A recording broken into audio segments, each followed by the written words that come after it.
Hi everyone. তো এটা হচ্ছে নববর্ষের ছুটিতে মামাবাড়ি ঘুরতে যাওয়ার একটা ছোট্ট ভ্লগ। ছোট্ট না, মোটামুটি একটু বড়ই ভ্লগ, কেননা আমরা ওখানে ছিলাম প্রায় 3 দিন। 13ই এপ্রিল সকাল সকাল আমি আর বোন রেডি হয়ে বেরিয়ে পড়েছি মামাবাড়ি যাব বলে। আর মামাবাড়িতে গিয়ে সব থেকে বেশি ভালো লাগে হচ্ছে এই রাস্তা, এত গাছপালা খুব ভালো লাগে দেখতে। আর এত ফাঁকা থাকার জন্য এখানে অনবরত এত হাওয়া দেয় যে গরমকালে সেই গরমটাই আমাদের অনুভূতি হয় না। চড়কের পুজোটা মামাবাড়িতে বেশ বড় করেই হয়, তাই প্রত্যেক বছরই নববর্ষটা আমরা মামাবাড়িতেই কাটাই। সবার যাওয়া সম্ভব না হলেও আমি আর বোন চেষ্টা করি প্রত্যেক বছরই যাওয়ার। আর এটা হচ্ছে আমার দিদির ছোট্ট একটা পুচকু, যে খুবই দুরন্ত। আর তার আগে তো তোমাদের দেখিয়েই দিলাম নীল পুজোর প্রিপারেশন পুরো শুরুই হয়ে গেছে, কিন্তু আমার মামি বা দিদা কেউই এখনও পুজো দিয়ে উঠতে পারেনি। তারপরে পুজো দিয়ে খাওয়া দাওয়া করে আমরা ঘুমিয়ে পড়েছিলাম। আর সকালবেলা উঠেই আমার দিদি বলল যে একটা ছোট্ট করে ফেস প্যাক বানাতে, যেটা আমরা সবাই মিলে মুখে মাখবো। আর সেটাই আমরা সবাই মিলে মেখে ভূত হয়ে একটা ছোট্ট ভিডিও নিচ্ছিলাম। তারপরেই দেখি আমার পুজো শুরু হয়ে গেছে। এটা হচ্ছে গিয়ে চড়কের পুজো, আর এখানে আমার মামা ঢাক বাজাচ্ছে। আর দেখো কত লোক পুজো দিতে চলে এসছে। তারপরে যেখানে চড়ক গাছ তোলা হবে সেখানে আমি যাচ্ছিলাম হেঁটে হেঁটে, কিন্তু গিয়ে দেখি তখনও চড়ক গাছ তোলা হয়নি। তাই আমি ভাবলাম একটু আশপাশটা ঘুরেই আসি। আর এখানে আমার বোন আমার জন্য কয়েকটা ফুল নিয়ে এসছে, যদিও আমি জানি না এটা কী ফুল। সেটাই আমি আবার ওকে মানে কানের কাছে লাগিয়ে দিয়েছি। তারপরে এখানে চলে এসছে আমার ওখানকার প্রথম সন্ন্যাসী এবং শেষ সন্ন্যাসী, যারা প্রথম চড়ক গাছে উঠবে। তো চলো তোমাদেরকে পুরো ভিডিওটা দেখাই। যেটা প্রায় 3 তলা বাড়ির উঁচু সমান। আর এখানে দু সাইডে প্রথম সন্ন্যাসী এবং শেষ সন্ন্যাসী উঠবে, আর নিচে দড়ি ধরে গ্রামবাসীরা পুরো চড়ক গাছটাকে ঘোরাবে। এই নিয়মেই আমার মা বাড়িতে চড়ক গাছ পুজো হয়ে থাকে। আমি জানি না আর কোথায় কি নিয়ম আছে, তোমাদের ওখানে যদি অন্য কোনো নিয়ম থাকে তা সেটা তোমরা আমাকে জানাতে পারো। চড়ক গাছ পুজোটা দেখে নেওয়ার পরে আমরা চলে গেছিলাম বাড়িতে। আর বাড়িতে গিয়েই বসে পড়েছিলাম চা খেতে। আর এখানে আমার বোন আমাকে একটা ছোট্ট আবৃত্তি করে শোনাচ্ছিল। তারপরে আমরা আবার সবাই মিলে রেডি হয়ে যাচ্ছিলাম মেলার দিকে। যদিও আজকে মেলা বসেনি, মেলা হচ্ছে মেনলি কাল, কিন্তু আজকে আমরা সবাই মিলে বেরিয়েছিলাম কিছু টুকটাক খাওয়া দাওয়া করতে আর মেলাটাকে একবার ঘুরে দেখতে। সর তুই, এবার আমি বলবো আমরা ঘুরতে গিয়ে আর কি করেছি। এখানে এখন আমরা যাচ্ছি মেলা ঘুরতে, আর মেলা ঘুরে আমরা তাড়াতাড়ি করে বাড়ি আসবো, কেননা আমাদের আবার রেডি হয়ে যেতে হবে গাজন দেখতে, যেটা আজকে পুরো 3 ঘন্টা টানা হবে। পর আমরা সবাই মিলে চলে গেছিলাম আইসক্রিম খেতে। আর আইসক্রিম দোকানে গিয়ে দেখি ওখানকার মামার সাথে আমার নিজের মামাও আছে, তাই আমরা সবাই মিলে যে যার নিজের পছন্দ মতো আইসক্রিম তুলে নিয়েছিলাম। আর মজার ব্যাপার সে হচ্ছে এখানে আমাদের টাকাই দিতে হয়নি, ওটা মামাই দিয়ে দিয়েছিল। আর এখানে আমার কপালটা এতই খারাপ যে আমার একার ভাগ্যে এরকম একটা গলা আইসক্রিম পড়েছে, আর সবার ভাগ্যে ভালো। দিদি আমাকে বারবার করে দেখাচ্ছে যে ওর ভালোটাই পড়েছে। এই হচ্ছে সেই মেলার মাঠ, যেটা তোমরা এখন দেখছো এত ফাঁকা। কালকে ঠিক এই টাইমে এতটাই ভিড় হবে যে এই মাঠে আমরা গা গলাতেই পারবো না, প্রচণ্ড ভিড় হয়। আর আমি এখানে তোমাদের সাথে শেয়ার করতে চাই একটা ছোট্ট ঘটনা। সেটা হচ্ছে গত বছরে এই ভিড় দেখে আমরা আসবো না করতে করতে এত রাত্রিবেলা এসেছিলাম যে মেলা ঘোরা তো দূরের কথা, আমরা একটা দোকানও খোলা পাইনি। আর মন্দিরটা তো তোমরা দেখেই নিলে। চলো তোমাদেরকে দেখাই এখানে গাজনে ঠিক কতটা ভিড় হয়েছে। তোমরা বুঝতে পারছো কিনা জানি না, মোটামুটি পুরো গ্রাম আজকে চলে এসছে গাজন দেখবে বলে।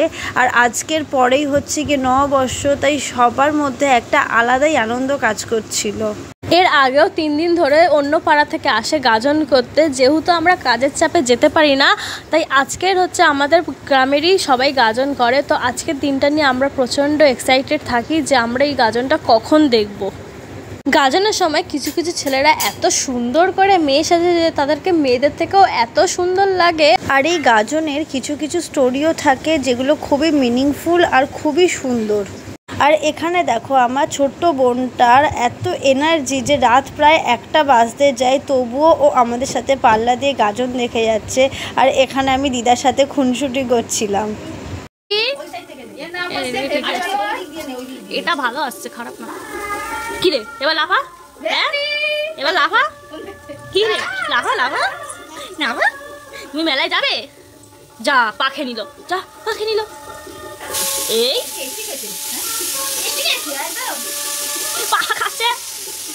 তো তো আজকে হচ্ছে পয়লা বৈশাখ, তো তোমাদের সবাইকে জানাই শুভ নববর্ষ। যদি দুজনেই কুর্তি পরে এসেছিলাম, তবুও হুট করে প্ল্যান হয়েছে, কেননা দিদার একটা শাড়ির ওপরে আমার অনেক দিনের নজর ছিল। আর জ্যোতিরও একটা শাড়ি পছন্দ হয়ে গেছে, দিদিরও মোটামুটি শাড়ি পরা কমপ্লিট, বোনকে শাড়ি পরাচ্ছে। দেন আমি রেডি হব, আমি ফ্রেশ হয়ে চলে এসেছি, চলো রেডি হয়ে দেখা হচ্ছে।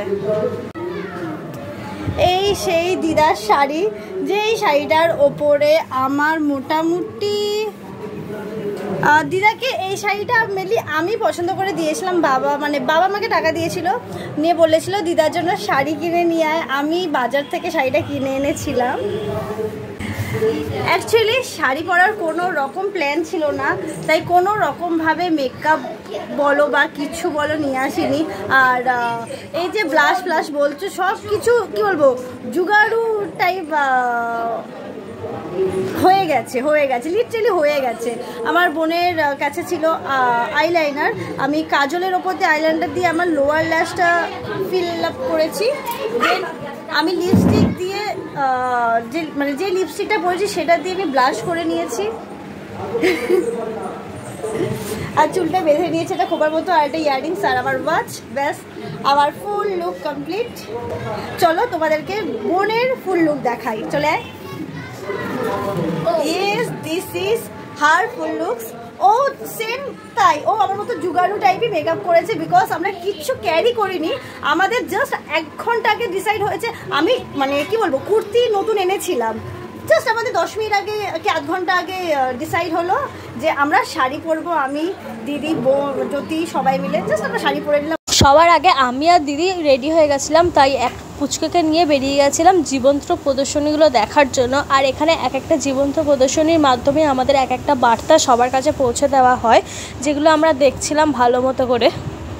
যেহেতু অনেক দূর দূর থেকে মানুষজনরা আসে এই মেলা দেখতে, তাই ওখানে কমিটির লোকেরা জল, বাতাসা, ছোলা এইসবের ব্যবস্থা করেছিল সবাইকে দেওয়ার জন্য। আর দিদা ওখানকার মেম্বার হওয়ার জন্য দিদাও এই ব্যবস্থার সাথে যুক্ত ছিল। আমরাও ছোলা জল নিয়ে নিয়েছিলাম, যেটা দিদি আমাকে খাইয়ে দিচ্ছিল। আর এত ভিড়ের মধ্যে এই ভিডিও করাটা সত্যি খুবই ডিফিকাল্ট ছিল, বাট তাও আমরা তোমাদেরকে দেখানোর জন্য একটু চেষ্টা করেছি, যতটা পেরেছি নিয়েছি। আর তোমাদেরকে যেই মন্দিরটা দেখিয়েছিলাম, সেই মন্দিরে হচ্ছে আজকের দিনে সারা রাত ধরে পুজো হয়। আর অনেক বাড়ি থেকে গোপাল, রাধাকৃষ্ণ আসে ওই মন্দিরে পুজো হওয়ার জন্য। সেরকমই একটা বাড়ি থেকে ঠাকুর আসছিল, আর আমার সেই ঠাকুরের তালে দিদা হচ্ছে আমার নাচা শুরু করে দিয়েছিল। আরও দিদা এক্সাইটেড হয়ে গেছিলো যখন দেখছে আমরা ভিডিও করছি, কারণ দিদা আমাদের ভিডিও করাকে প্রচণ্ড অ্যাপ্রিসিয়েট করে।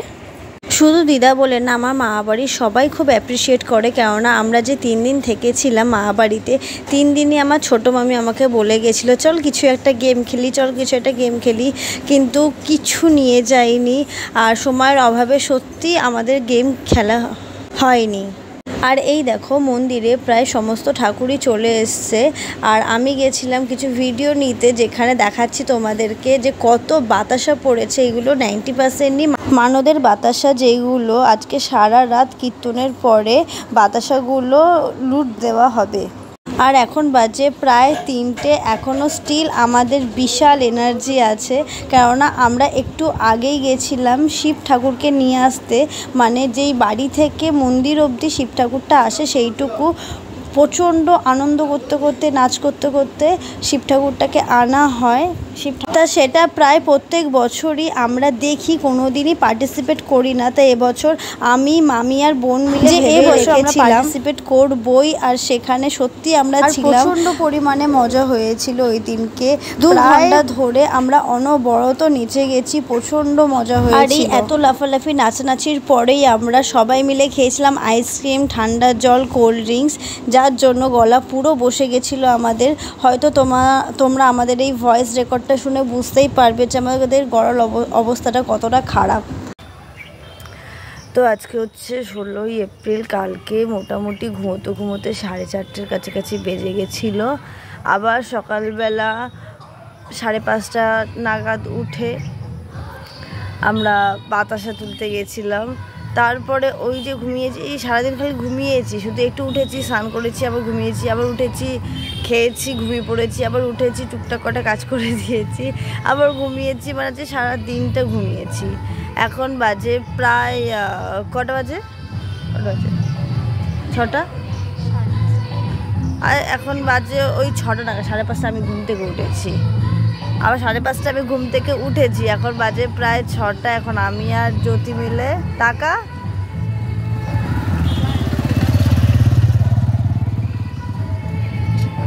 এখন আমি আর ও মিলে একটু বাইরে বসে আছি। জানি না তোমরা গানের সাউন্ড পাচ্ছ কি না। আজকে আছে ফাংশান, আজকে ফাংশানটা দেখে কালকে সকালবেলা যাব বাড়িতে। অনেক দিনের ছুটি কাটিয়ে নিয়েছি, কালকে বাড়িতে গিয়েই আবার কাজ পড়া টিউশন সব বাট মজা হয়েছে, ছুটির দিনগুলো আমরা বেকার কাটাইনি। চলো রাত্রিবেলা এখন ফাংশন হবে, তখন দেখা হচ্ছে রেডি ফেডি হয়ে। তো তোমরা তো শুনেই নিলে আজকে হচ্ছে ফাংশান। তার ফাংশান দেখার আগে আমরা গিয়েছিলাম মেলাতে, কেননা গতকাল এত ভিড়ের মধ্যে সেভাবে আমরা মেলা ঘুরতে পারিনি, তাই আমরা আজকেও গেছিলাম একটুখানি মেলা ঘুরতে, টুকটাক কিছু কেনাকাটা করতে, যেগুলো কোনো ক্লিপ আমার নেওয়া হয়নি। আর গত 2 দিন ধরে রাত জাগার পরেও আমি জানি না কোথা থেকে আমাদের এত এনার্জি এসেছিলো যে আমরা আবার রেডি হয়ে গেছি সারা রাত ধরে জেগে ফাংশান দেখার জন্য। আর সত্যি ফাংশানটা অন্যান্য বছরের থেকে এবছর অনেকটা ভালো হয়েছে।